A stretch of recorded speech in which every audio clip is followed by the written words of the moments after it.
welcome to another episode of the Red Arrow Health and Wellness Podcast. I'm your host, Marco, with my lovely co-host, Jessica. How's it going, Jessica? It's going well. How are you, Marco?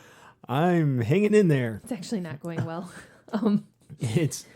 We're almost to Christmas. The kids just got out for Christmas vacation. We're going to be home with them. I'm also going to be home with them. Oh, yeah, that's an adventure.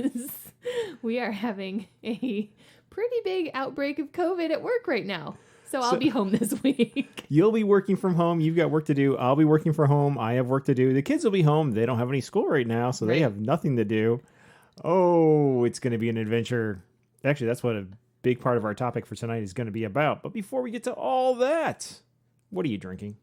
I am drinking a Kentucky Buck.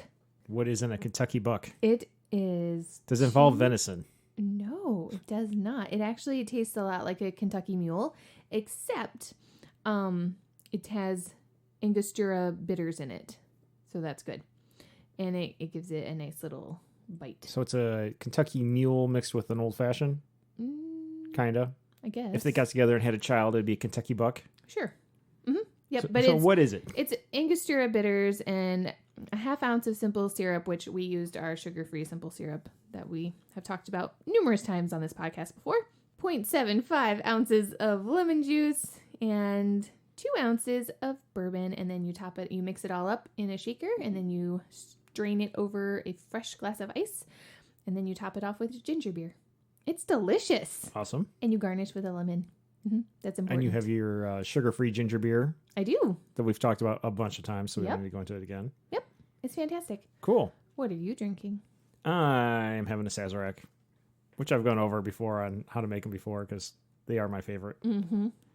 But I'm having it out of my... yeah, let's talk about what you're drinking it out of. My world's best assistant coach glass that the coach I work with, and I've coached with them for a few seasons now in youth hockey, dropped it off on our doorstep, and I was cracking up so hard because he had to abbreviate assistant to just ASS period. So it's my world's best ass coach. And I love it.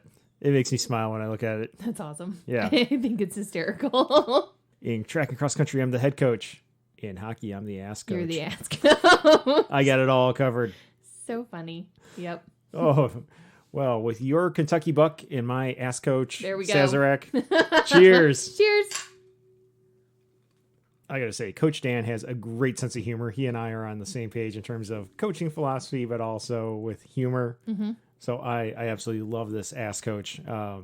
It's very funny. Rocks glass. It's awesome. It will get used a lot. And every time I see it, I will, 1, think of him, 2, think of coaching with the kids in our crazy suits, and 3, just smile at the fact that it says ass coach in my name. Hilarious. Yeah. World's best ass coach. Yes, it's important that you have that distinction. Yes. Because you don't want to half-ass being a ass coach. That is right. You don't. You want to go all in. Boy, this is getting bad fast. It's we need to move on. Yes, from this. we do. Before we get into surviving the week ahead and trying to be productive with everybody at home and the kids having pretty much clear schedules, which makes them not as occupied with things, at least until we finish this episode and surprise them. How was your week we're just finishing? I mean, it was pretty good other than the COVID outbreak. How's the exercise going? Oh, that's not so good. My back has been injured this entire past week. It is starting to feel better. Well, we mentioned that in the last episode. Yeah, so I have not been participating in my friend's exercise challenge. And I feel very guilty about that, but also I know that I don't need to injure it further. So I am taking the break and resting it. And once it's starting to feel better, I will start slowly and then build my way back up to where I think I should be in terms of ability to exercise. So, yeah. Cool. How was your week? My week in terms of exercise was pretty good. I'm a little bit boring because there was a lot of treadmill, but I was on it every day. Got it in. Of course, it never fails. As soon as you get on, that's when the most phone calls, text messages, and everything come flying in and everybody wants your attention is right with that period where I'm on the treadmill. Still got it in. Got good rounds, good sessions on it. And actually a race popped up, an in-person race. At least it's scheduled as an in-person race at the moment. and I'm thinking about it. Kid one's thinking about it. It's a first weekend in February race, 5K, which in Michigan we could be in the 60s, and we could be like -20. Who knows? That's exactly it. It's supposed to be snowy, icy. It's part of the Ice Fest around here. Oh. Yeah, the hot chocolate. It's the hot chocolate 5K that goes along with the Ice Fest. So thinking about maybe doing that one to have something on the calendar to work towards, which is what I like to do. Don't know if I'm going to do it or not, but at least I'm getting on the treadmill and getting things done and ignoring those phone calls. Although my phone is just like, I can see it blowing it up, and it's just like, oh my God, really? All day. You have all day to bug me. But this is when you want to do it, is right. And I keep moving around when I'm on the treadmill, trying to avoid it. I'm like, okay, well, obviously everyone's going to like hit me at this time, so I'll move it to the morning, or I'll move it to after lunch, or I'll move it to after I, make my runs to go pick up the kids. And when I should be getting back to work, I'll just extend that period and just go get on the treadmill and then get back to things. Nope. It's whenever I'm on the treadmill, that's when my phone explodes. Figures, but making it work. Yeah. Well, you mentioned the COVID explosion at work. At this point in time, you got the Rona? I don't know. I am waiting. I hope not. But I mean, we could say that for everybody right now, unless you've just had a test. I have just had a test. But your results aren't the back website yet. says it's currently being processed. So I won't know if I have it for probably another day or so. It's worrisome though, because or at least you didn't have, whether you had it or didn't have it the day you were tested, because it's really just a snapshot in time. It's like that. Let's get all nerdy with it. Cat thing. Anyways, no, it's worrisome because the outbreak that we are seeing at work, most of the people that have tested positive have zero symptoms other than loss of taste or smell and a mild stuffy or slightly runny nose. It's not like. But you have a mildly runny nose every year at this time of year. And so does everybody else. That's why they think, oh, it's just like winter and this is what my nose does. But really, it turns out that this time it's COVID. So, yeah. The office is getting a deep clean. It's getting deeply cleaned. And you're fortunate enough to be able to have enough back paperwork that you can get caught up. I don't know if that's a good thing. But you were only going to work 3 days this week anyway. But I had quite a bit of things I needed to accomplish. Well, that's true. This week, and the clients aren't getting services like direct services because they need that. They need the consistency. Exactly. It's I've just already like exercising. heard You need consistency. from lots of my parents, our kids are starting to behave very badly because they are very confused why they're not at school. Hell, our kids are starting to behave badly because it's the countdown to Christmas. True. But yeah, none of us, there's a significant number of people that have tested positive, and then the rest of us are all in limbo right now.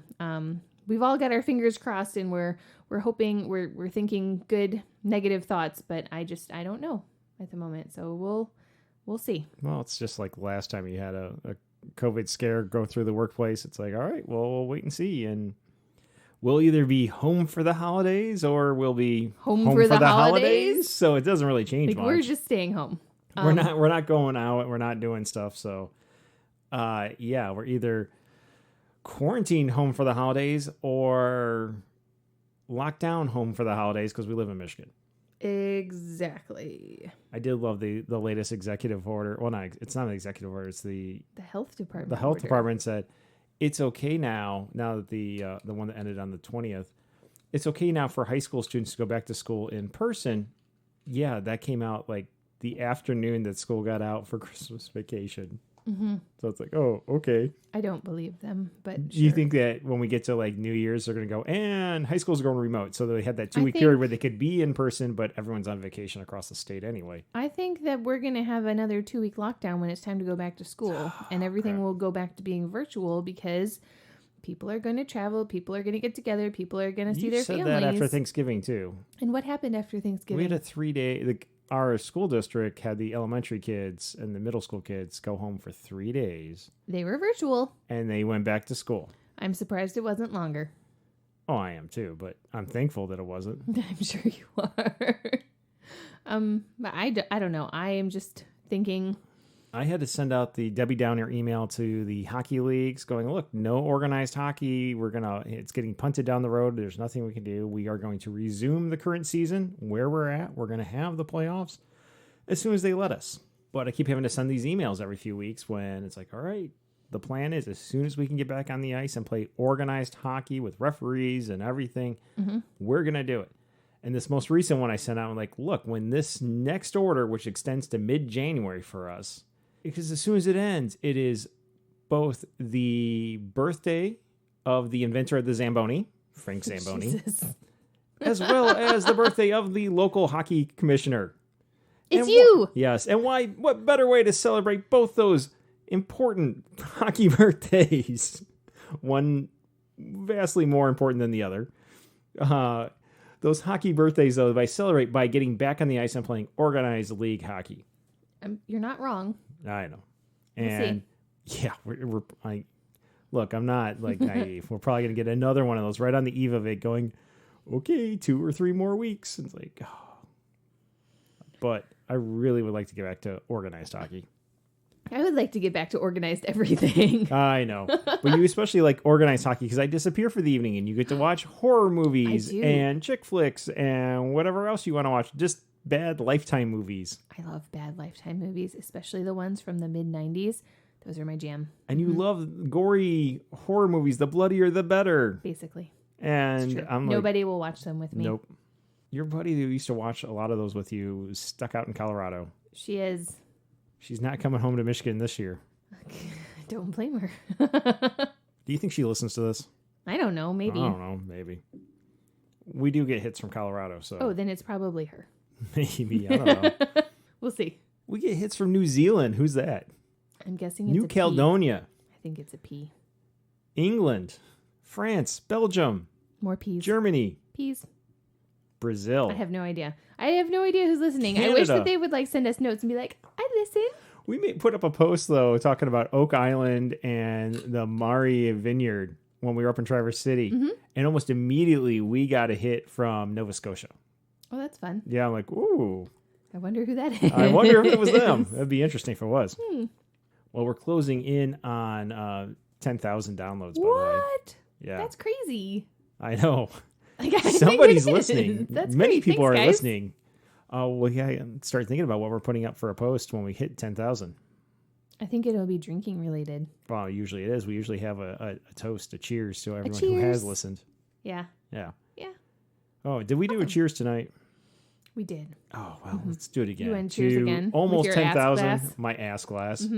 Hey, world's best ass glass. That's right. Yes. Cheers.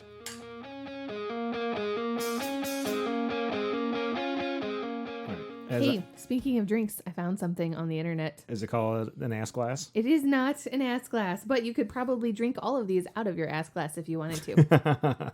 So I was on Pinterest, and I was actually looking for something else that we're going to talk about later tonight. And something wonderful popped up. It's actually a BuzzFeed article. On ass glasses? No, on 7 delicious drinks for Batman lovers. And so it's like character-themed drinks. So they've got the Bruce Wayne. What's in the Bruce Wayne? I will tell you. It is 4.5 ounces of black iced coffee, 2 ounces of bourbon, and 1/4 to 1/2 ounce of maple syrup. And you could totally sub out like the they maple know me. syrup. Right. I figured you would like this. You could sub out the maple syrup for the maple syrup. The maple extract. Yes, that's the one. With and then the sugar-free simple syrup. Mm-hmm. So you could make this and Definitely then you make it low carb. let us know how it is. Yeah. And then What else they've you got? Okay, Let's go through all of them. All right. Because then you definitely have there's- my attention. I do like me some Batman. Then there is the Boy Wonder. Okay, that sounds... And it's really cute. It's actually red and orange. So, and a little bit of yellow. So it Any looks little- like a little bit of Robin. green in there? Actually, yes, it's garnished with a lime. Oh, so there a little you bit go. of green. But this is 3 ounces of orange juice, 2 ounces of sparkling wine, 1 ounce of silver tequila, and a splash of grenadine or a maraschino cherry juice. what kind of cherry? A maraschino. Maraschino? Maraschino. Maraschino? That's what I said. Maraschino. Then there's the Joker, and it's beautiful. It's purple, and it's garnished with limes, and it's wonderful Let looking. me see it. So there was this place I used to like to go to when I was at Michigan Tech. And I loved it so much. And then it became depressing in that I found out my parents liked to go there when they were students at Michigan Tech. Is that what depressed you about it? A little bit. And then finding out that my grandparents used to go there when they were dating at Michigan Tech. There you go. It's And then retro. my great-grandparents used to hang out there when they were up in the Houghton, Hancock area. Nice. But awesome place. They specialize, well, they have great food at cheap prices. Yes. But you have to have something to fill up your stomach because they specialize in fish bowls. The fish bowls. And they're awesome. So much fun. That Joker drink reminds me, they had one called the Purple Rain. Yeah. Okay. So in the Joker, it's 3 ounces of grape Jolly Rancher infused vodka and 1/4 ounce of lime juice and seltzer. And then they have a violently green drink called the Poison Ivy. And this looks like it's what it is. Okay. It's 2 ounces of gin, 1 ounce of Saint Germain, 3/4 of an ounce of fresh squeezed lime juice, 3 sprigs of fresh basil, 2 sprigs of fresh mint. Sounds like a salad in a glass. Well, It's like healthy. It's definitely Think the of right that. color. Yep. Yeah. Just tell yourself that. There we go. Even though it's I'm not. getting healthy by drinking this. Right. It's vegetal. Okay, so then there is the Mr. Freeze, and it's beautiful, and it's blue, and it's frozen. Let me see the picture. Boop. Oh my God. It looks like they put a bunch of Smurfs in a blender. And froze them. Yeah, there you go. So Vanilla ice cream and this- Smurfs. This is 6 ounces of pineapple juice, so this is not for people that are wanting to do low carb. You have pineapple extract up in the Lazy Susan. I do. I'm just not sure what to put it in. Because The it's blender apparently with the I Smurfs. can't just blend up pineapple extract. 6 ounces of... Do you know what that would taste like? That would be revolting. No, you don't do 6 ounces of pineapple extract. Oh my God. You just put a few drops in. But into what? And what else is in there? 1.5 ounces of white rum, 1.5 ounces of blue curacao, and 3 to 4 blue raspberry Jolly Ranchers, which is optional because it goes on the edge of the rim. Okay. So you got your ice, you got a little bit of extract, just a few drops. You've got your rum. But that's You not got your enough to blue. fill up a glass. Well, you just put more rum in and stuff. Oh, getting smashed on Mr. Freeze's. There you go. And It'll then, definitely freeze you so much your brain is numb. and then last but not least, there's the Catwoman. And this Is has... it black? I mean, it's a pretty dark brown. It's about Anise as flavored? close to black as you can probably Licorice? get.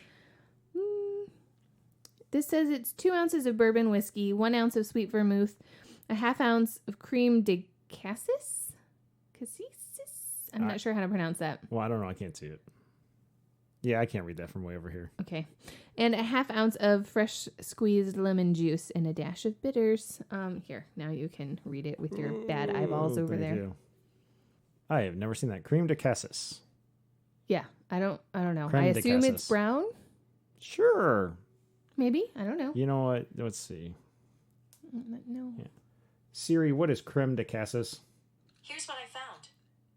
It's a sweet, dark red liqueur made from black currants. Several cocktails use it, including the popular wine cocktail, which they doesn't name. It's also an after-dinner drink. This is probably not the drink for me. It's But from France. oh, well, that explains a lot. Yeah. I guess we have to say that with the Conehead voice. We come from France. Yep. All right. Any other ones? There's an Alfred. What is the Alfred? 2 cups of Pimm's number 1. Okay. 3 cups of 3 cups of Three brewed cups? 3 cups of brewed black tea chilled, and 2 12-ounce bottles of ginger beer. Please A say that lemon. it serves more than one person. 1 lemon. God, I hope so. 1 lemon. It serves 8. Oh, okay. 1 lemon, 1 orange, and 6 sprigs of fresh mint. That's it. That's it. There's no penguin. There is no penguin. No Riddler. The Riddler should be just one person goes and dumps a bunch of stuff from the liquor cabinet in a jar. You shake it up, you pour it out, That and then sounds you wonder, disgusting. what What the is hell is it? what is it? I don't know. Anyways, so like I said, this is from BuzzFeed. So if you really wanted to, you could look up BuzzFeed and Batman drinks, and I'm sure it would. And if you pop want right low up. carb, experiment away. Mm-hmm. Maybe we'll do that over Maybe the holiday we need break. to maybe think about making this Mr. Freeze drink. I did save it so we can play with this later. I don't know. The Batman one sounds good to me. Yeah, I figured you would like the Batman one. I don't enjoy coffee flavored drinks, so that's probably That was not for me. coffee and but bourbon. Yeah, basically. I think a little bit of A little bit of heavy cream. no. What else was it? Go through the I'm Batman gonna tell again. you. Okay. 4.5 ounces of black iced coffee, 2 ounces of bourbon, 1/4 to 1/2 ounce of maple syrup. That's it. Oh, okay. Mm-hmm. I think I've done something similar to that before. I'm sure you have. Yeah. I really kind of want to have this The Boy Wonder because Do you now? it's beautiful. Mm-hmm. Also, that's probably never going to happen. So When you're having the Bowie Wonder, do you have to wear your underwear on the outside of your pants? you do. Okay. It's important. Just checking. Yeah, I'll be sure to do that. We can pose for pictures. It'll be amazing. Or not. Depends on how New Year's Eve goes. Well, we'll be by ourselves, so maybe we will. No, the kids will hear. They can do it. Yeah. They'll love it. We'll be like Captain Underpants. Woo! Oh, my God. Speaking of the kids, when we were brainstorming the thought of what are we going to talk about this week and what should our topic be, the kids really came to mind because it's that one of those years where Christmas falls in relation to when in the week and how the school winter vacation falls on that. The kids are going to be home basically a full week leading up to the holiday with all the excitement, the anticipation, the nervous energy. Then they've got the week off between the holidays. And then right after New Year's Day is on a Friday this year, and they go back to school on Monday. Yep. In person at the moment is the plan. We shall see about that. Hopefully. I mean, so far we've made it halfway through the year, more or less, and they've only been virtual 3 days. So it could have been worse. Yeah. Yeah, that's all I'm going to say. But what to do with these guys, since you've got stuff to do, I got stuff to do. I mean, before it was going to be, when we were first brainstorming this, it was, I got stuff to do, and I can't have like them just laying around watching video, playing video games all day. That's not healthy for them. Then they don't burn up enough energy. Not to mention just have them like destroying the house and doing nothing, or just driving me nuts going, entertain us. We're bored. So that really came into, okay, how are we going to approach these next 2 weeks? And that's what became our inspiration for this episode, Home for the Holiday. Home for the holidays. Always a good time. We broke it down really into 3 categories, and we're going to hit them in order. The first is the weather permitting. This is kind of the normal stuff you would do. The second area will be holding down the fort, and that, for the kiddos, if they're listening, is not going to be a lot of fun. And the last one is the indoor fun. That is going to be fun. But the key here is to have kind of a schedule and really just, we don't have to be rigid, and we're not going to lay out the whole 2 weeks right away, but the night before on the whiteboard, write down what needs to be accomplished throughout the day. Yep. And what the plan is for the next day. When they wake up in the morning, they can look at the board, and it's essentially a job aid, a cheat sheet, a verbal prompt on what they have to accomplish and what's going to get done. Mm-hmm. And then they can look ahead, the next day they get up and what are we doing today? Yep. I like it. Our kids really thrive on having a schedule, so I think this will be very beneficial for them. Yeah, without being like anal retentive about it and going overboard with it. I mean, there's room for flexibility. Yeah, like just because it says we're doing puzzles today doesn't mean we actually have to do puzzles. We can change it to board games or whatever. But. Right. But the other part is it's not like from 3:15 to 3:25 you're doing this. It's, first this, then that, then that. It's the categories. So let's run through weather permitting. What can we do with these kids, weather permitting? And it looks like right now we're having a brown Christmas season. I don't know. It's supposed to snow tomorrow. It's supposed to be in the 40s for us most of this week. And then Christmas Eve, the temperatures are going to plummet. Yep. There's a 50% chance of snow on Christmas Eve. There's about a 50 to 60% chance on Christmas Day. Temperatures start creeping back up after that to just at or above the freezing level, but it looks like we might have a white Christmas. Maybe. So some of those Christmassy things we might be able to get in, but some of these other outdoor winter activities, I don't know if we're going to be able to do. Weather permitting, some of the things we can do are sledding if we get enough snow. Yep, we can sled in our side yard. We could also, kid number 4 is older now. She's a little bit bigger, so we could go to the dunes and find a little tiny baby dune. Now, most people aren't probably familiar with this, but if you on the west coast of Michigan, we have lots of sand dunes. Mm-hmm. And they're just basically amazing sledding hills in the winter. So much fun. Because they go up and down, it's not just, climb a hill, go straight down. Climb a hill, go straight down. Some of them turn into almost like a luge run because they curve and you just follow along, especially if you have a saucer. It's so much fun. You could be in lengthy rides or it's like, I think I'm done. I'm going down one side, up the other. There's a spot near us where it's kind of like a bowl. Yeah. So it's like a half pipe, but with a curved edge to it. And you go down, up and down the sides as you work your way down the half pipe. Mm-hmm. And then just when you think you're at the end, you go over a ledge and you're in for more. And it's like, by the time you finish, I'm like, wow, I'm a quarter mile from where I started. Yep, it's a good time. What else? If we get some snow, what else can we do? Snowball fights. Yes. Which are the best. We've had some pretty huge and epic family snowball fights over the years, even when the kids were little. Yeah. I have pictures from kid number 3's. He was almost 1 year old. We have him plumped down in the snow. The kid was miserable. He cried the whole time. First time in the snow, but the other 4 of us were having a massive snowball fight, and he's just sitting there going, "This is horrible." Now he loves it. Yeah, it's pretty fun. Kid number 2 likes to make the world's biggest snowball. He likes to throw snow boulders. He does, and then he tries to hurl it at your face, and it's always hilarious. Kid number 1 has figured out that if you make tiny snowballs, they will go farther. And you can make lots of them fast, so you can have a stockpile and basically a magazine of snowballs that for rapid fire. Kid number 3 likes to be stealthy. He will make his and then hide them in his pockets and then pretend like he's doing something else. And then when your back is turned, he will pull one out and whip it at you real fast. And then if he can get away with it, he acts like it wasn't him. Like, ooh, you got hit in the back of the head. It wasn't me. And kid 4 is just getting into it, but she's not very good at making snowballs yet. So she gets her siblings to make her snowballs, and then she tries to throw them, which she has pretty good aim. The kid can throw. Not too good at making the snowballs, but she can throw. She has an arm. She does. It's great. If we get a lot of snow, we can make a snow fort. Which comes in handy from hiding from the snowballs. That's right. Snow forts are the best. Things we can also do are cross-country skiing. Our family's not big into downhill, but maybe we'll get enough this year for cross-country skiing. Like for me, I got my first set of skis just before I turned 2. Mm-hmm. I don't love skiing. And I haven't done a lot of cross-country skiing since I moved out of the UP because I was too busy when I was at Western. There was no snow in Florida. I didn't have them with me in Virginia, and there was nowhere to do it really near us, so I was too busy. And since we've been back, I haven't really had an opportunity to go cross-country skiing. Mm-mm. So maybe this will be the winter for cross-country skiing. But what we do have, and we've taken with us, we even had them in Florida, are our snowshoes. Yep, we do. So maybe we'll get enough this winter for snowshoeing. We'll see. Kids are big enough for snowshoeing.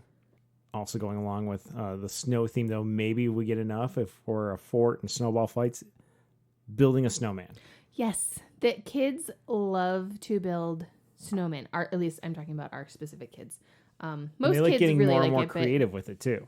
Yep. One year I made snowman kits for lots of my family members, and I put really, really large, oversized buttons into a kit. They were like rainbow colored, and I found black stones like that you would put in the bottom of a vase. I'm not sure what exactly they're called, but they're black. So I put enough in for 2 eyes and a mouth, like a little to approximate Cole, like a dotted line. Mm-hmm. Yeah, a mouth, and then I had the buttons for the buttons for simulated jacket. Yep, and I knitted a scarf for each one, just like a really simple, thin little scarf, and then I had found a little black hat. I think I made them out of felt.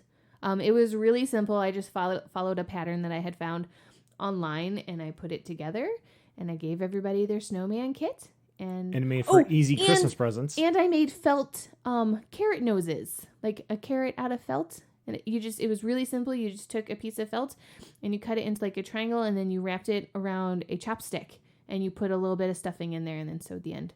So yeah, I wrapped it up and I gave it to him for Christmas, and we've used it multiple times since ours have been getting more, like I've already caught them researching what they want to do this year, like using, hey, can we use some of the Christmas lights, the fairy lights, and put berry lights into the snowman, which is kind of creepy at night when you get the snowman with the red eyes glowing. We actually bought this like penguin mold last year or the year before for Christmas. The year before. We have not used it yet. We haven't, but it makes little miniature penguins, and the reason we got it was because I found online where somebody had made it, and then they took glow sticks and they put the glow sticks inside of the penguin face where the eyeballs are supposed to be. And so when it gets dark, like it's like a little army of penguins that are staring at you. These things are like 2 feet tall too. They're so cute. But I thought it would be very funny to do that in the neighborhood. I thought the neighbors would get a big kick out of it. Oh, but yeah.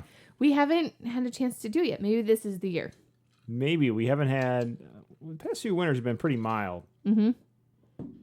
Honestly, last winter, I think the biggest snowfall was like in November. Yep.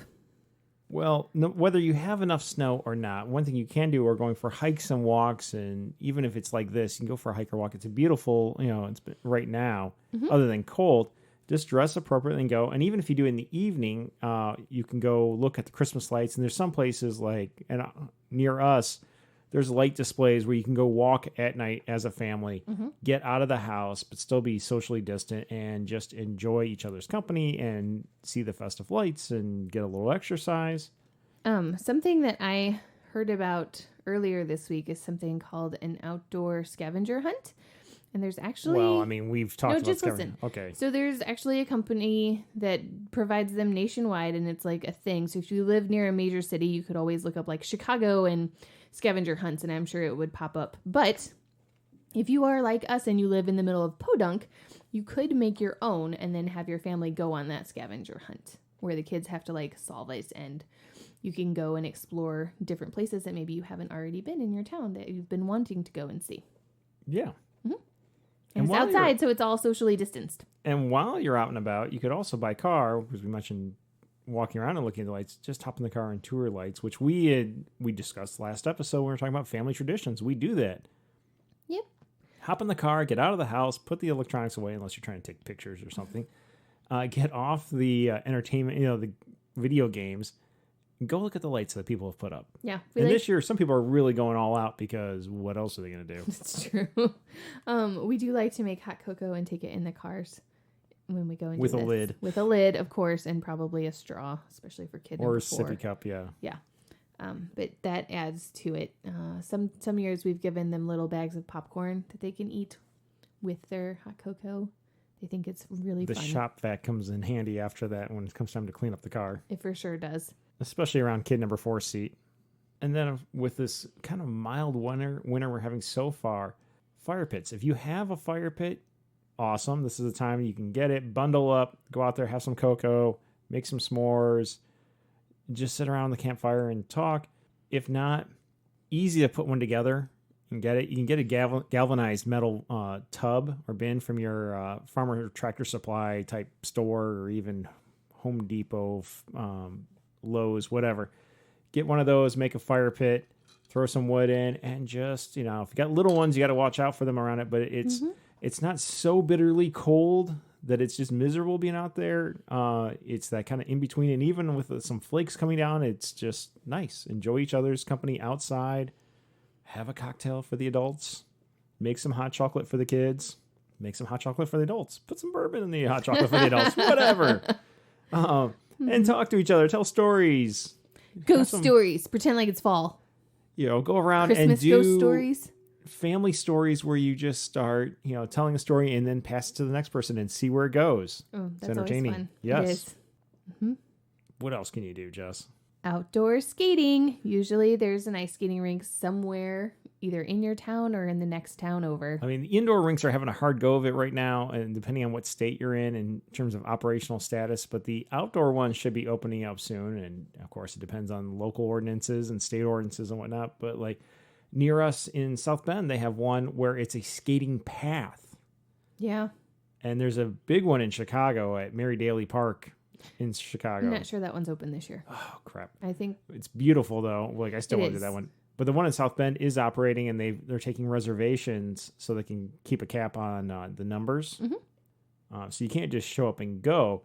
But if you schedule it right, you can go and do that. And so it's not just, skating in circles around the rink, I think which it'd is be still more fun to go and do the little path skate. I'm sure there are other things that are like put up along the way to look at too as you're going along the path. Spoke to a friend who's done it, and she goes, we go a lot. They in the evenings on certain nights they have a DJ, especially in the evenings they've got the Christmas lights up, so it's way more fun in the evenings. But they've got it night and day. Mm-hmm. I'm thinking we might be doing that, especially since everybody in the family skates except for kid 4. Yeah, we'd need to figure something out for her. Well, it just means I'll be bent over trying to skate around with her. As long as you understand that For I 2 won't be able hours. to help you with No, that. I know. So But those are our weather permitting, kind of the usual this time of year things, not out of the ordinary. But it is something to spice it up for the kids and for the family while everyone's home together for 2 weeks. And especially if you've already been home together for 7 months, 10 months, something like that. Yep. Spice it up, make it special. Jess, let's move into our second category, the help hold down the fort. And this is really when we get into what's getting nerdy in behavior speak here, the pre-MAC principle. Pre-MAC, it's the best. What is the pre-MAC principle for those who aren't super nerds like us? First then, people. First do the not fun thing, then you get to do the fun thing. It works every single time. You may have known this growing up as grandma's rule. Yep. If you got two things to do the unfun one first, or the least fun one, or the one that's less fun first. Then you get access to doing the more preferred activity. You want to go to the park? First, you're going to go clean your room.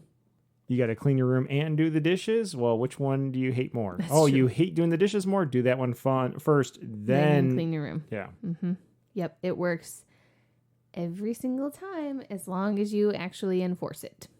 Consistency is essential here. And for our kids, they're not going to just get a free ride and get to sit here and be couch potatoes and loaf around and not do anything to help with the house. And to kind of add a little more oomph to it, things you can do are making access to electronics or even access to the Wi-Fi each day contingent on doing a few jobs. And this isn't like turn them into domestic servants every day, all day long. It's just like you got a few tasks to do each day. And once you knock those out, then you get access to all the fun stuff. And it can be clean your bedroom, clean a designated room, do the dishes, do the laundry, etc. It's just like, here's your tasks for the day. And over the course of the week, the house stays in, livable condition. And it's not just a complete pigsty. Yep. Now, if you want to make it a little bit more fun while everything's going on, put together your holiday playlist and play holiday music while they're doing it. It does help. I love it. But you got to make it where it is something they definitely can knock out in short order. Mm-hmm. It's not like, all right, you're going to clean out the entire garage, which is like a weekend job or more. It's, look, just straighten up the living room. Load the dishwasher. Yeah. Make your bed. Wipe the bathroom. Like, it's not hard. None of these jobs are hard. All of them can do them. They're all age appropriate. Run the vacuum through the hallway. Mm-hmm. And then the next day it's run the vacuum through the living room. And then the next day it's run the vacuum through a different room. Mm-hmm. Things they can knock out. I mean, unless you're living in some sort of mansion where you need a vacuum, which is more like riding a lawnmower. That'd be amazing. It would be amazing. No, they can. It really doesn't take all the time, and we're not using their whole vacation to make them scrub the whole house. But it's little things so that you and I aren't spending, once we finish working, then spending all our free time cleaning just to make sure that the house is still held together. Yeah, especially since I really want to watch Christmas movies with our kids, but I still have work to do. And you want a spot to sit on the couch. You don't want to go look at the couch and go, okay, this thing's covered in cars and blankets and clothes. Let's be honest here. Every single family has the pile of clean laundry on the couch. They haven't sorted yet. They haven't folded. We are no different. We absolutely have a mountain on top of the couch. Yep. And it sucks up a significant part of the couch. About half of it. Yep. And it's frustrating when you go to sit down and watch Prep and Landing with your kids. And, oh, look at that. You guys didn't do your jobs and now there's nowhere to sit. So now we don't get to watch it. We get to fold. But today, They want to watch Meet Me in St. Louis, especially kid number 1, where it's like, okay, fold the laundry. Mm-hmm. Kids number 2 and 3, haul the laundry to the respective room of the owner. Yep. And then we'll turn on the movie. Exactly. And everyone can sit down, we'll make some popcorn, and we'll watch, it's Christmas time, and we'll watch Meet Me in St. Louis. Yay! Well, I guess that kind of gets us into category C, the third one, though, the big one, indoor fun. What are we going to do that's fun to keep these kids entertained instead of just going, well, it's another day of bouncing off the walls and playing video games and chatting with our friends on our phones and laying around. Watching meme videos. Yeah. Nonstop. What are we going to do to keep these kids active and entertained and stimulated and kind of just putting these things out there where it's like, okay, this afternoon you guys are doing this. And so it's not the same old thing every day. What do we have on tap for our kids this holiday season? Exercise. Yes. Apparently it's fun. It is fun. Treadmill, garage hockey. Kid number 4 especially has been, telling me like, Daddy, today I think today is a great day for garage hockey. Garage hockey. It's almost every day when we're getting in the car to go pick up her siblings.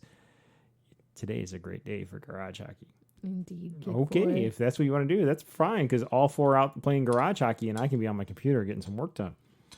But treadmill, garage hockey, we've got a slide board where you put the little booties on your feet. You can go back and forth, simulate skating. Works out well for kid 1 and her goalie exercises too. I like it. But whatever you do, make it a game. Like when they play garage hockey, they can play actual hockey, but they also, what was it, last winter or the winter before, or maybe the winter before that, I took a whiteboard, and with our net, there's a shooter tutor on front. It looks like a goalie and it has holes in it. And the different pockets are worth different points. And obviously, if you have to elevate the puck, it's worth more. And for kid 4, when she just hits the tutor anywhere within that 4 foot by 6 foot area, she gets a point. So it's adjusted by age level. But it's a basically a sharpshooting challenge. And there's different games we can play with it. And it's just like when you play darts, you can do a number of different scoring styles to keep it entertaining. Treadmill, you can do... how far, how fast, whatever, different games with it. Same with the slide board. And then, of course, like kid 1's got her goalie exercises so they can have fun because she can go down, work on her butterfly while the other kids are tossing racquetballs and hacky sacks at her, and she's got to catch those. And that seems to entertain them well, too, because they like throwing things at their sibling. But that's the exercise. Something, get that heart rate up, wear them out, because they're not going to burn off much energy just sitting around. Something to be active. Now, obviously, if it's nice out, we can go outside for a walk or a run or maybe even a bike ride or sledding, and that'll wear them out too. But if it's just kind of blah, or especially like you and I have to get some work done and we can't like take them out to the dunes, treadmill. Yeah. And they like treadmill because they can watch movies while they do it. Yeah. We have ours set up in front of well, it's actually around the corner from the TV in the basement, but we have a giant mirror we bought. In front of the mirror. Thank you. That was the word I was looking for. So you're actually, kid 3 was asking me, like, why is there a diaper on the wall? Well, when I hung the mirror, it was just not quite the right angle once it like settled into place for the TV. We were losing a piece of it. So kid 4 was in diapers. I took one and it was just the right amount of padding to take that bottom corner and cock it just out and up a little bit, and you get the whole TV on there. Now it's the mirror image. So we're on the treadmill, which is around the corner from the TV. You can see what's going on the TV. But also, like, kid 2 just likes to take his phone down there. Actually, kid 1, too, is his iPod and watch movies right on that. Mm-hmm. Let's move on from exercise, though. Let's do that. Number 2. And then we've got 10 of these, by the way. Woohoo! We've got number 2 is cookies. Woot. So we can bake them and we can decorate them. And if your kids are getting older, you can just like let them loose. Here's the recipe. Yep. And go. And for us, we can either sit nearby in the library, we can sit at the kitchen table. So they don't have complete full reign, especially with the oven going, but like kid 1 and kid 2 and even kid 3 are getting big enough where they can do this semi-autonomously. Yep. Kid number 1 is a pro at making chocolate chip cookies, and she can do it all by herself. So that is excellent. But this is the week before Christmas, and we have a family tradition where we always make sugar cookies and then we decorate them, especially for Santa. So we are going to be doing that this week after we do our chores, and they love it because I make icing in all kinds of different colors, and I put them in piping bags, and I buy all kinds of sprinkles, and I arrange it all on the table. And once those cookies are cool enough to be decorated, I turn them loose. Everybody gets like their own little tray, and their cookies are lined up on it, and they can go to town. That keeps them entertained for a while. It does. And I highly recommend putting them on a tray if you're doing sprinkles, because the lip of the tray will catch all of the sprinkles and they won't go flying, hopefully, all over your house. And meanwhile, you and I can sit back and get some things done. Exactly. Yep. It's great. Also, this is a great, since we are home for so long, this is a great time to try out new cookie recipes. Things that they've been wanting to try, but we just haven't had the time. So I know that kid number 1 has been talking about making fudge. Like during the regular week when I'm not home, I do not have time to make fudge. And you don't want to come home to the smell of failed fudge. Yeah, that's just not a good just smell. Go, oh, fudge. Oh, fudge. That's the best Christmas movie. This really is segueing into number 3, though, which is you did cookies, but we also just have baking and cooking in general, and not just sweet treats. Breads and different dinner options and lunch options. You're home. Now's the time to experiment and let the kids experiment with it. And again, set yourself up at your laptop at the kitchen table so you're near them, but let them go and figure it out, especially if they're old enough to read and they can follow a recipe. Yep. And then if they need help with something like turning on the oven or starting the stove or something, you can do a little more direct supervision. But a lot of the mixing and finding the ingredients and measuring, let them go. And if they fail, so what? They'll learn from that. They'll learn there's a difference between a teaspoon and a tablespoon. Oh, yeah, they will. They'll learn it's important to remember the difference between salt and sugar. Yep. They will learn that. A failure in cooking is actually an important lesson. So let them go, try it out. But banana bread's been huge through COVID. We've done our banana bread recipe already on a previous podcast. And so it'd be a good time for banana bread, but also zucchini bread and all sorts of different breads. Even just sourdoughs and French breads, try those. And yeah, have at it. Make some pasta from scratch. And you guys can make your own compound butter to stick on those breads. You know what our kids were asking me if they could do over holiday? I have no idea. Lasagna. What? In fact, were like frozen lasagnas. I'm like, no. Like, you guys know how easy this is to make? It's like, and they started thinking about yeah, it's just layering stuff. I'm like, yeah. It's easy if you can find ricotta cheese. Apparently, every store around us is out because that has been a topic of conversation amongst my mommy friends. Yep. We can make it work. We have the Amazon. We're going to Amazon ricotta cheese. I don't know. It'll probably get lost in the mail. Probably. But there's other things you can make. Yes, there are. Lots of other things. Growing up, though, when my mom made lasagna, the ricotta cheese was my least favorite part. I don't love it either, but I know that it goes in lasagna. The meat sauce, the red sauce, and sometimes we'd even have a mushroom one. I'd eat all that stuff. I eat the cheese. I love the noodles, especially the crusty part near the edges. No. Oh, yeah. That was one of my favorites. But the ricotta, I was like, ugh, especially the ricotta, because my mom would mix spinach with the ricotta. Actually, that sounds pretty good. Yeah, well, I hated it growing up. Actually, now I'm thinking, that's not spinach, so bad. I do like yummy, so. I like spinach now. I did not like spinach as like a 7-year-old. Probably not. Our 7-year-old does love spinach, though, and so does the 3-year-old. They shove it in their faces, and I think it is hysterical. But the 10-year-old, not so much. No. That sucks. Number 4. Move on to number 4. Number 4 is my favorite because it's reading or a mini book club or writing short stories.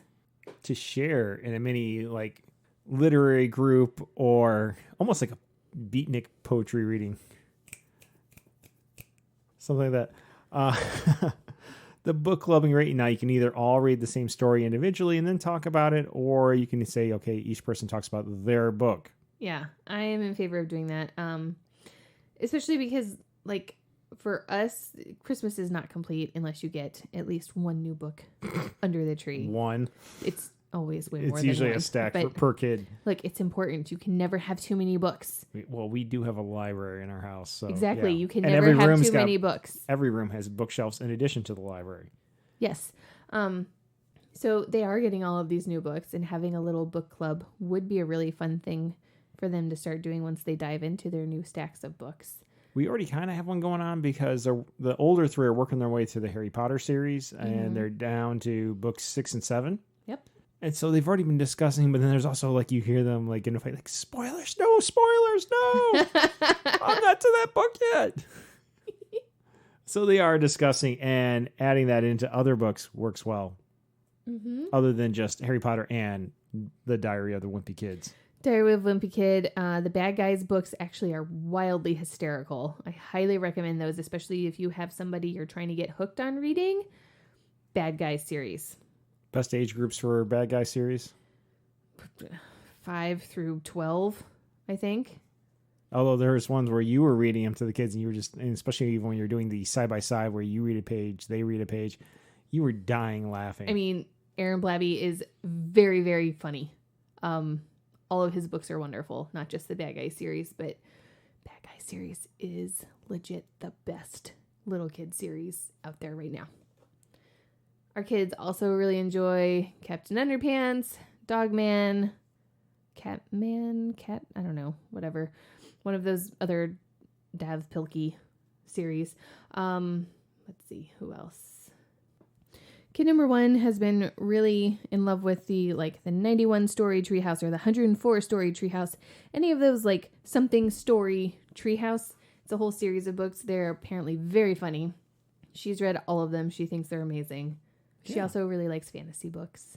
So, and the flip side of this, we had mentioned before, is the writing short stories to share, and they can either write them solo and then share them, or the other way is, okay, each person passes along the notepad or the notebook, and it's you start a story, and I used to do this with them over the summer, where I would write 2 or 3 sentences to start it, and then they had to write for a half hour or 20 minutes, or depending on how and they had going, and when they finished, you had to pass the story off to the next person. Then we were done, you read it, and it was almost like the Mad Libs of creative writing.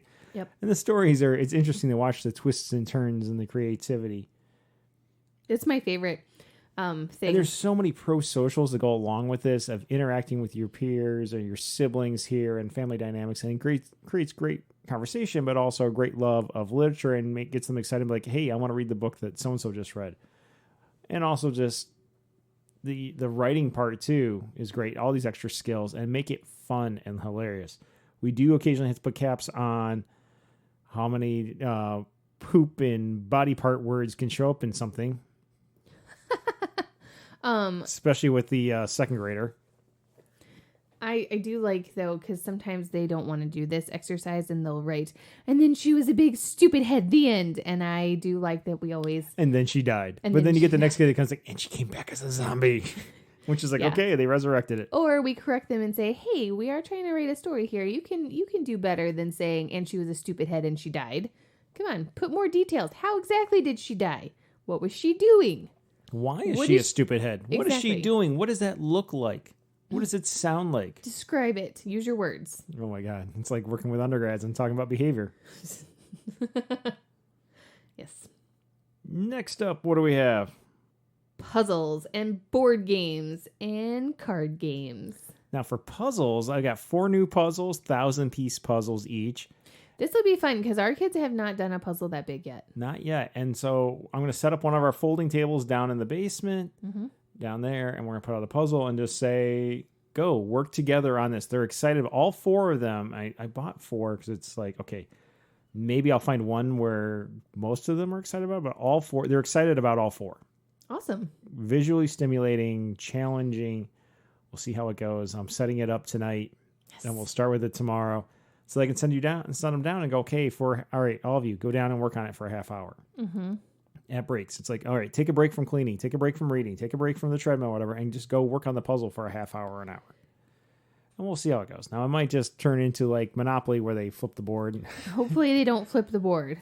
1,000 puzzle pieces is a lot of puzzle pieces to clean up. That was deep, Jess. Deep thoughts with Jessica Tomasi. But we like board games, and we play Monopoly, and we have a number of other ones we will play together as a family. Risk and Castle Risk. The kids especially like Castle Risk. It's easier to wrap their heads around that one. Plus, you get the Admiral, so you get the sail. I guess. Yeah, you don't like Castle Risk, but not. they like Castle Risk. And card games, we were playing Uno. We were playing Uno yesterday, and then the girls were doing beauty salon stuff, and they came up, and we dealt them in. So even kid 4 can play Uno. She does pretty good. She needs a little bit of help, but not much. She recognizes all the numbers. To say the word Uno. For some reason, she thinks it's a dirty word and doesn't want to say it. I don't quite understand why, but she does. So we played several hands of Uno, and then we switched it up and we played Clue, and that's well above kid 4's head, but she just enjoyed playing and was very particular on which character she got to be. But the other ones get Clue. Not Clue Jr., which we've talked about last week. We talked about the hell that is Clue Jr. Worst game ever. Classic Clue. Yep, it's great. Yeah. We also have a game called 5 Second Rule Junior, where you're given a category and you have to come up with 3 or 5 things to fit that category. It's pretty fun. And there's a beginner and an advanced version on depending which side, if you're looking at the yellow side or the red side of the card. Yep, there's also an alternative way that you can play so that you go around the table and you all have to come up with 3 things and you keep going until something gets repeated. foods that start with S. Yeah. Or stinky things or Muppets. Animals you find at the zoo. Mm-hmm. I don't know. I think it's really fun. It helps them to learn how to categorize things. Think fast. Yeah. Think under pressure. Because there is a timer that goes with it. You only get 5 seconds. Squeaky weird timer too. It is. It says in the rules. We added the squeak because we thought it was funny and we thought you would think it's funny too. It sounds like somebody sat on a Muppet. It does. It's great. Yeah, those are all really fun things that we like to do. Candyland is really big, especially with kid number 4 because she is so tiny. It's an easy game for her to understand and play. Hungry Hungry Hippos is wildly popular here. Battleship is another good one. Ned's Head was until they lost most of the parts. Operation was until they lost most of the parts. Ned's Head is an interesting game. It came with... You can put anything inside of Ned's Head and the game will still work, but it came with very specific things like a squishy alien and a giant ant and a rat. A sock. And anyways, all of these things went inside of Ned's head. And then there's a stack of cards and you would draw a card and it would say like the sock. And so you'd stick your hands inside of his ears and then you'd feel around all of the items that are in his head and you try and pick the sock based on touch. And then once you thought that you had the sock, you'd pull it out of his head and see if you were right. And like that is the whole premise of the game. If you're right, you got to keep the item. If you were wrong, you had to put it back in and the next person could try. And then whoever's got the most items at the end wins. But yeah, like we could totally bust that game out again and do it just without the official Ned's Head items. We could keep going on this forever on just the board games, but I think people get the point. Let's move on to number 6. When for our kids, this has been big, and especially the older two, stop motion movies and then have a film festival when you're done. Yep. Now, the older two have iPod Touches, which is basically an iPhone without the phone capability. Mm-hmm. They all have tablets. They all have Chromebooks. So they all have things with cameras and software where you can do this. And it works best, or at least they've had the most success, basically doing it with their Legos. They've got all these little Lego characters. They can build the sets and the scenery. Some of them have stop motion books that help with it, come with cardboard cutouts basically for the backdrops. But if not, they've done ones where Kid 2 was doing one where he drew the scenery on lined notebook paper. That's what he had. It's what they had. So that meant like in the world that he created, there are lines going through everything. Blue lines going through all the scenery, but it was fine. It worked great. And they've done things where they do an intermix of pictures of their toys or their Legos or themselves. And we even did one of these for the Kentucky Derby, or when the Kentucky Derby was supposed to happen. We created a Kentucky Derby. And it was a race between Lego horses, and they had Lego jockeys, and then it was us cheering and betting with toilet paper, and we had the kids do photos of all the emotions. I did another one put together where I took just a bunch of random photos around the house and then told Kid 1, cool, here's all the photos, here's a library, go make me a movie out of it. Yep. And she did, and it was amazing. It was amazing. Put that all together. So whether they're taking the photos or whether they're creating the photos, putting it all together, there's software, free software you can get to put these together, make a movie, and then sit down and have a family film festival. Make some popcorn and watch it, and it's basically storytelling. It'll keep them busy for an entire afternoon, and then it's family bonding when you watch the end result, and it's just awesome seeing what they come up with. Yeah, I really like seeing their creativity expressed this way. I think it's really, really fun. And it keeps them occupied for a very long time. Okay, so if making movies isn't your thing, but you still want to get a little bit crafty, we've got holiday arts and crafts and coloring and an art show. This is pretty awesome. So it's Christmas time, or it's whatever other holiday you celebrate time. Everything seems to happen in December. Or it's just a break from school time. Whatever. If you don't celebrate any of them. That's right. But there are like 800 bazillion different kinds of crafts that you can find online or in library books, or talk to your friends and see what they've been up to that you can do with your kids while you're on break. We celebrate Christmas. So my favorite thing to do at this time is to make new Christmas ornaments for the tree. Every year up until this year, I have helped with the class party. So I have a gigantic stash of clear plastic Christmas tree balls in my office in the basement, and I like to use those up.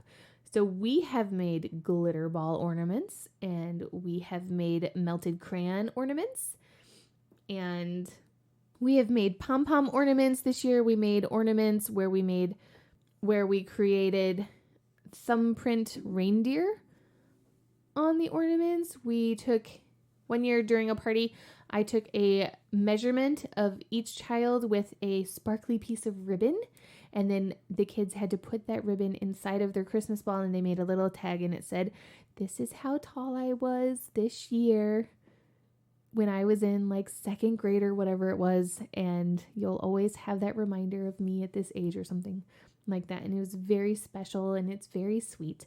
So just fun things like that. I really like to do that with the kids.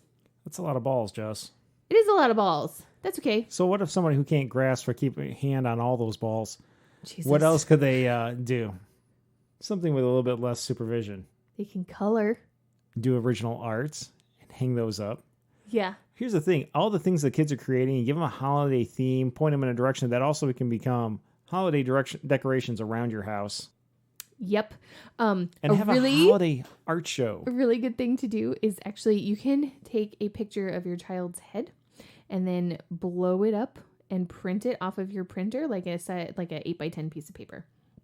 And then you can have them cut their head out, and you can make a paper piece together like creature. So kid number 2 actually did this in his preschool class, and we could totally recreate it here. But the teacher took a picture of their heads and then turned them all into elves. And so it's got arms, and it's got legs and a body, and then their head, and then a hat. And kid 3 was an angel, which is hilarious because he's totally not an angel. So you could do a snowman, or a Santa, or a Mrs. Claus, or a Krampus, or a snowflake whatever with a you head want, and arms and legs. But the kids think it is hilarious to see their heads turned into some other type of creature. Put their head on a reindeer. Yeah, absolutely. You can take a big like red sparkly pom-pom and stick it right there on their nose. They'll think it's great. And again, it'll keep them occupied for quite a bit of time while they're putting this thing together. So that's always a plus. The next one we have on our list is not one of your favorites, but it does keep them entertained. Now, it does need to come with the caveat that it often, and almost always in our house, ends in tears. So be sure you have something where it's like, let's snuggle up and watch a movie, or something to cheer up whoever is crying at the end. This item, number 8 on our list, at the end, is the Nerf gun war.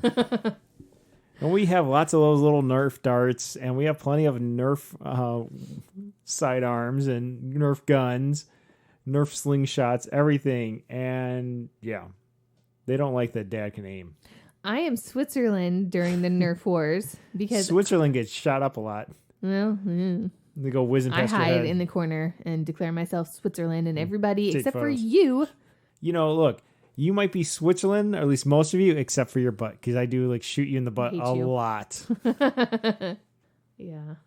But no, usually somebody will get shot in the face, and then they cry, and then they make a big deal out of it, and then they throw their gun at somebody else's face. We also have a lot of like where they just get hit in general, like glancing, grazed on the arm, and they're crying like, "Oh, I'm dying." It's like, should we call the wambulance? Always. They should just be parked outside the wambulance. Yeah. It's usually the kid who like wants to go shoot everybody in the face is the one who like flips out because they got grazed by a Nerf dart, and it changes each Nerf gun war. But it's good for a good hour of fun until it's just all tears and yeah. And that's when you put in the movies and have the popcorn. So let's move on. I mean, there's not much else to say about the Nerf gun war. Just have guns all over the house and have everybody else starts with a bunch of Nerf gun darts, and you have more. And like usually it's like kid 3's walking around. He's got this bear from one of the little kit project things he has. It's a bear. Kiwi crates. Kiwi crates. He had to sew it together, and it's a bear backpack, and it looks just so little kid. And you look inside, and the thing is just stuffed with extra bullets. And so he's loaded up on bullets, and he's usually got the rapid fire 10-shot magazine, which I think is the largest magazine in this house. Yep. He's intense. And he's also the one that does not like to be shot. And kid 1 comes busting in the room with her mirrored aviator glasses with a gun in each hand and like one in her pocket. Like, and she's shooting in both directions, like hands turned sideways, gangsta style. Not even aiming. Misses everybody. And then amazed where like dad can sit in the corner and just lift the gun and like 3 shots, 3 kills basically with it. Like taking on kids. Like, how do you do that? It's like there's these things called sights. None of them know how to use the sights. No, they don't know how to use the sights. All right. So after your Nerf gun war.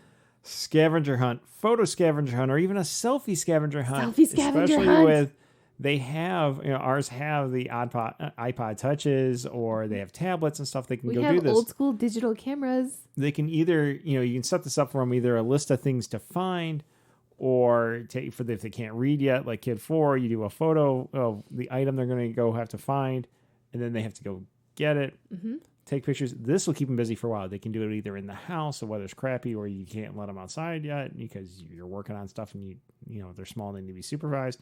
Or you can do it outside as a family in the evening. There's all sorts of things you can do with this. Absolutely. Be creative, but find items and just go and explore and have an adventure. Mm-hmm. And then it's fun looking at the photos afterwards. Yeah.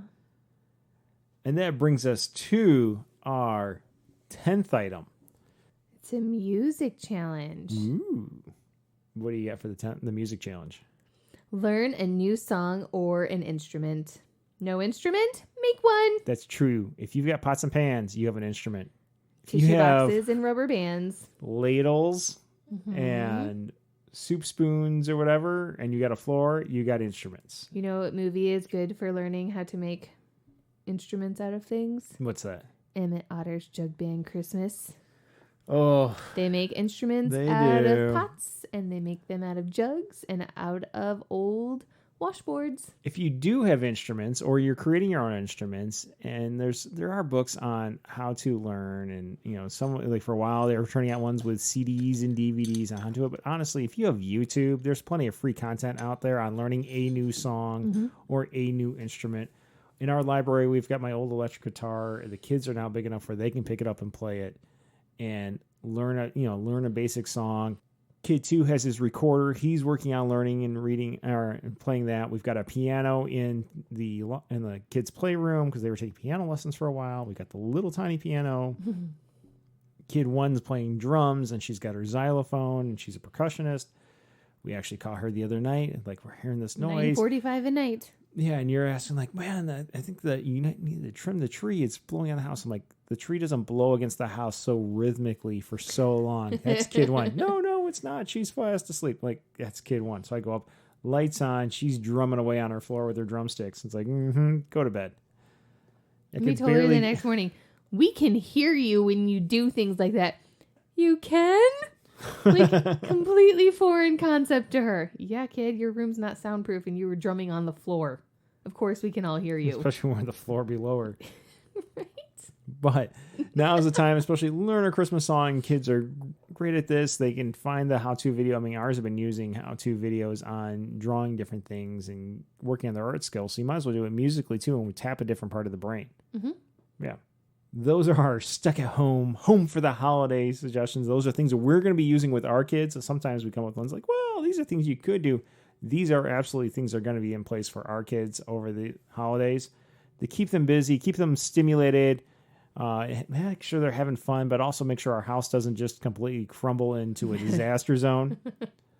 And it'll be fun. It'll be a mixture of things. So there's going to be fun stuff every day, and there'll be a few tasks that they have to do every morning after breakfast before we dive into those fun things to make sure this isn't just the complete pit. Yes. It'll be fun. Yes. I wasn't expecting you to be home this week. Me neither. It's going to be amazing. It will be. It'll be something, actually. Yeah. Well, what else do we have to discuss? I don't. Oh, you know what we have to discuss? The Red Arrow Challenge. We do. The Red Arrow Challenge is our weekly multi-sport challenge. You can swim, run, walk, bike on road, bike off road, stand up paddle, sit down paddle, cross country ski, skate, play hockey, or do the composite points of all those above. It's broken down by age category. It is free to participate. Sign up go to our Instagram which our Red Arrow HW is our handle. Go to our Linktree account, which is linktr.ee/Red Arrow HW. Find the link to create a username, which is free, and then just record what you're doing. And at the end of each week, put the totals in online. That link is also off our Linktree. And to the champions in each age group, in each category, every week we give them a shout out on our podcast. And for the most recent week, swimming. Not a lot of swimming going on here in the heart of winter, but 20 to 29, Gator Boy. 30 to 39, nobody. 40 to 49, Jesse's Girl. 50 to 59, nobody. 60 to 69, Kilogram Ill. And that was it. Running. 9 and under, Yellow Ninja. 10 to 19, Lucky Dude. 20 to 29, Lexi. 30 to 39, The Logan. 40 to 49, Coach T. 50 to 59, Teddy. 68, nobody older than that. And for our featured members, which is you and me, it was me. Walking. 9 and under, Easy E. 10 to 19, Soleil. 20 to 29, Smitha. 30 to 39, Wildcat. 40 to 49, Vino Mia. 50 to 59, Mary Mary. 60 to 69, Kilogram Ill. Out of our featured members, me. Biking on-road. Like swimming, still not a lot of this going on, and now that it's cold and snowy in some areas. But 20 to 29, Gator Boy. 30 to 39, Cyclopath. 40 to 49, Cyclone, and nobody in the category is older than that. Biking off-road. 20 to 29 was a tie, Smitha and Super Mario. 30 to 39, Dirt Devil. 40 to 49, Cyclone. Sit down paddling. 20 to 29, Gator Boy. 30 to 39, Rando 7. And that was it for the age categories. Stand up paddling. 20 to 29, H. Kaner 305. 30 to 39, Wildcat. 40 to 49, Coffee Dude. 50 to 59, Mary Mary. 60 to 69, Kilogram Ill. Cross-country skiing. You know, I'm still waiting for like the snow to actually start settling in so we can start seeing some more of this. But it's our usual dudes of, I assume dudes, 40 to 49, El Tiburon 95, and 50 to 59, Big Juan 64. Skating. 20 to 29, Gator Boy. 30 to 39 was a tie again this week. SB Tom and SB Nikki. And 40 to 49, Great Juan. Hockey. 9 and under, Yellow Ninja. 10 to 19, Lucky Dude. 20 to 29, Lexi. 30 to 39, Moose Man. 40 to 49, Cal Sal. 50 to 59, have we figured out how to pronounce this? Is it Herb or Herb? I don't know. I mean, it's a person, so it's probably Herb. But they might just like growing like basil and stuff, so it might be herb. Maybe. Whatever. Nobody older than that, or at least in the category older than that. But in our featured members, it was me because you don't play a whole lot of hockey. I do not hockey. Especially with a sore back. Points. 9 and under, Yellow Ninja. 10 to 19, Lucky Dude. 20 to 29, Gator Boy. 30 to 39, Wildcat. 40 to 49, Coach T. 50 to 59, Mary Mary. 60 to 69, Kilogram Ill. Nobody older than that. And for our featured members, obviously it was me with not hard to beat you when you got a sore back. It is not. Maybe next week? Maybe. We'll see. Well, this has been fun. Loads of fun. And this is when this posts, it'll be the last episode that posts before a whole bunch of holidays. So we didn't wish anybody a happy Hanukkah. But if you were celebrating, happy Hanukkah. If you're celebrating, Merry Christmas. If you celebrate it, happy Kwanzaa. And what else is going on now? Festivus. Festivus for the rest of us. Yes, have a festive Festivus. And we'll be back next week with yet another episode of the Red Arrow Health and Wellness Podcast. But for now, it's been fun, Jess. Loads of fun. Bye. Bye.